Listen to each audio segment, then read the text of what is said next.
Hello Gujarat health lovers, શું તમને ખબર છે કે મેનોપોઝ માટે પણ પ્રિપેરેશન કરવી પડે છે? Yes, this is fit for charming અને મારી એજ 47 છે. હું પણ આ ફેઝમાંથી પસાર થઈ રહી છું, પણ thanks to my long years nutrition plan મને આ ફેઝ ટેકલ કરવામાં બહુ જ સરળતા મળી રહી છે.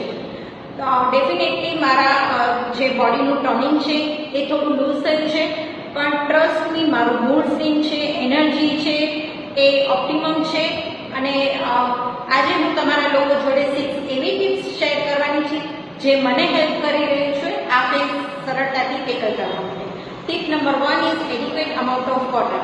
વોટર ઇન્ટેકની સાથે એનું એબ્ઝોર્પ્શન બહુ જ જરૂરી છે, તો સવારે ગરમ પાણી સાથે તમે એલોવેરા લઈ શકો છો. Tip number 2 is adequate amount of protein. તો ડેલી પર 1 kg 1 ગ્રામ ઓફ પ્રોટીન જરૂરી છે, જે તમારા હોર્મોન બેલેન્સ રાખવામાં, એનર્જી આપવામાં ખૂબ જ હેલ્પ કરશે.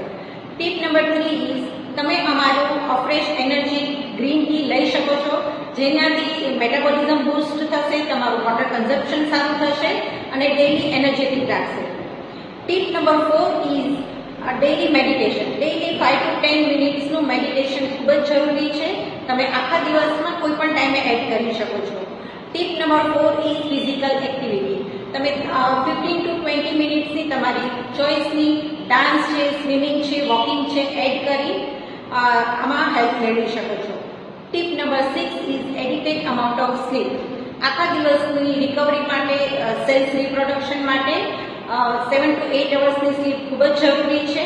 આ ટિપ્સ ફોલો કરો અને તમને જો આનાથી કોઈ બેનિફિટ થાય છે તો ડેફિનેટલી મારા જોડે શેર કરો. આ જે બધી ટિપ્સ મેં તમારા જોડે શેર કરી એ સર્વિસીસ મેળવવા માટે તમે મને અને મારી કમ્યુનિટી જોઈન કરી શકો છો. એના માટે મને વોટ્સઅપ કરો.